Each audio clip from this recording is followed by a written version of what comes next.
Thank you, Mr. Chairman. In my home state of Michigan, Michigan Head Start offers services to more than 34,000 children and their families. In reading through Michigan's Head Start's comments on the Department's notice of proposed rulemaking, they shared many worries and concerns that have already been raised today.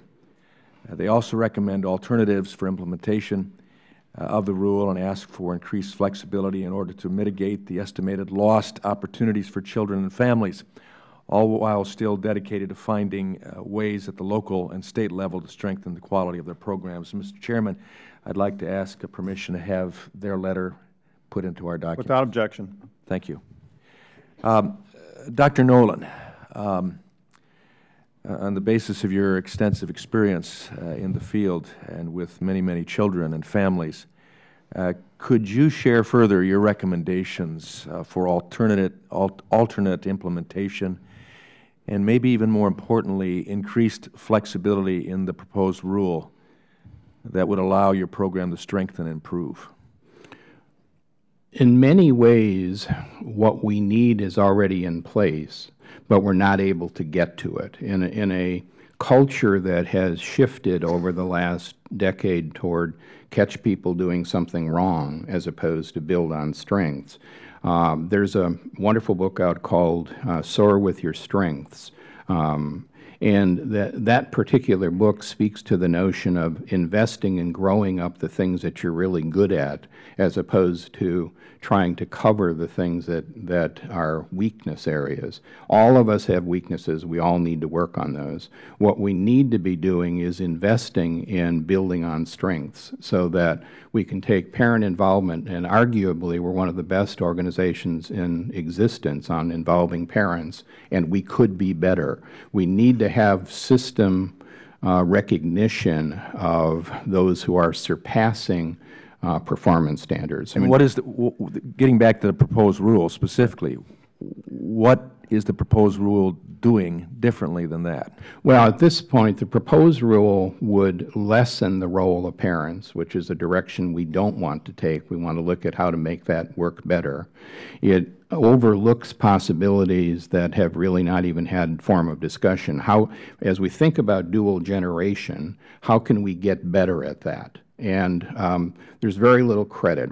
For instance, I have an individual who's on our board who came to us 32 years ago as a single parent, depressed, and at some point fully on public assistance.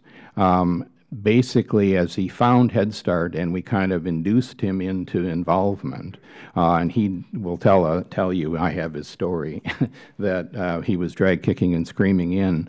What happened was we helped him get his life in order. He ultimately started a business 22 years ago. Today he employs 7 people. It's not General Motors, but instead of being on public assistance himself, he's providing employment. We need more opportunity to do that. And is success in changing parents relatively far and few between, or do you see this regularly? We see it regularly. I mean, in his case, starting a business and being an employer of 22 years, that's unusual.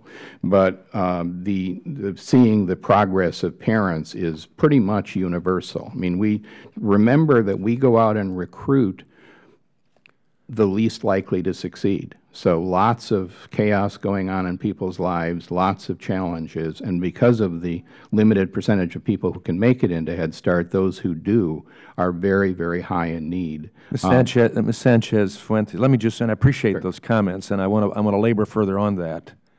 Do you find the same thing with parents in working with your group, as it were, in the specific needs relative to the Hispanic community and families? So I would say that at both the local level and at the national level, we have definitely seen that Hispanic children and families have the least access to quality care. So when they get into Head Start, they take advantage of it. And we've seen that it does have positive effects, and it can absolutely change the road that their lives take. For the kids, the students, but also the families. Absolutely. And I guess, Mr. Beal, it looks like you're jumping in your chair. Give me your response. You're very perceptive. So I just wanted to point out that it's really not just about generic support for parents. There's really the opportunity to galvanize parents' own skills and capacities through the activity that goes on within the four walls of a Head Start facility. That's so much about improving childhood outcomes. Some of the brain-based capacities that I mentioned in my testimony can be really, really accelerated in their improvement through addressing those same capacities in parents. Executive functioning and emotional regulation, those are capacities that change throughout the lifespan. The most promising time is to get in there in the first 5 years, but it's not too late when we've got a 25 or 35-year-old parent walking through the Head Start doors to intervene with those parents, and by improving their capacities. Gentleman's time has expired.